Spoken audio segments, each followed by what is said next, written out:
Hey there, Erik Kaiser, REMAX, your probate and trust real estate specialist. Well, just want to share something real quick with what's going on with evictions and my experience recently with this estate sale behind me. This is my listing. As you know, you've probably run into those situations especially if you're a fiduciary or you're an attorney where there's some infighting with family members and there's a family member that resides in the property. They just don't want to move. You can't get the property sold. So I just want to share my experience with that process and what that looks like in time frames and things to look out for. So it took us a few months just to go through the court system to get the judgment for the eviction. And then what happens is it went over to the sheriff's department and it sat there for about 2 months. But it's just the way it goes with COVID.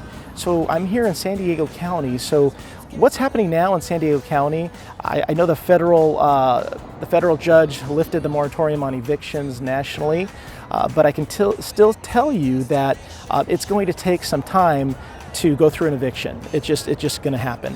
So if you do have a situation like that, feel free to reach out to me. I'll be more than happy to assist any way I can. But if you're working with someone else, make sure that realtor has the locksmith at the property before the sheriffs get there. So whatever appointment time they have, make sure they get there early, because what will happen is, for example, the sheriffs will show up, they'll knock on the door. If the occupant's inside, regardless if they're inside or not, if they do not open that door, the sheriffs will not break down that door. It has to be the locksmith there to drill out the lock.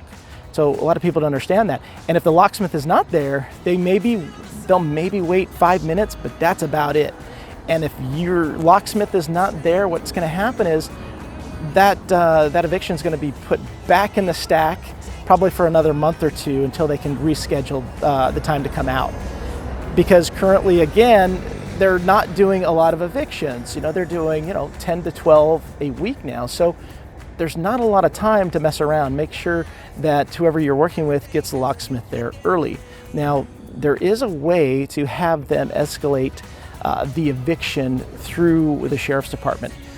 Some attorneys that I work with, they don't like me to door knock and just kind of get a feel for the occupant to see what their situation is. I think that's probably really important to speed up the process, because here's what happens. If they're a jerk to me, if I feel they're dangerous, I'll talk to the neighbors. If there's any issues with the neighbors, these things all kind of add up to something that I can address with the sheriff's department, because I will notify them of that.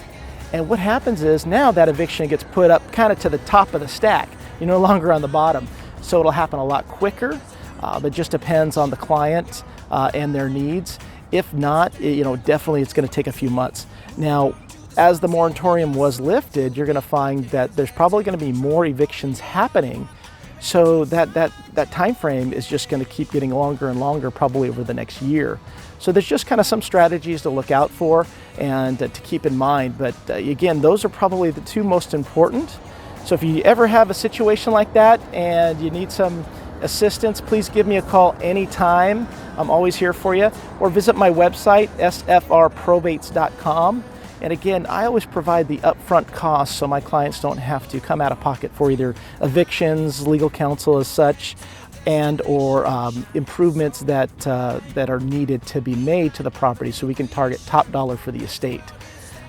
That's really, really important as well, because a lot of estates don't have the money to put in, and I never like to see the estate lose money. And there's no reason in our marketplace to allow a flipper to profit when we can put in a little bit of money into the property and target a retail buyer for a full market value, if not over market value. So again, Erik Kaiser, REMAX, your probate and trust real estate specialist.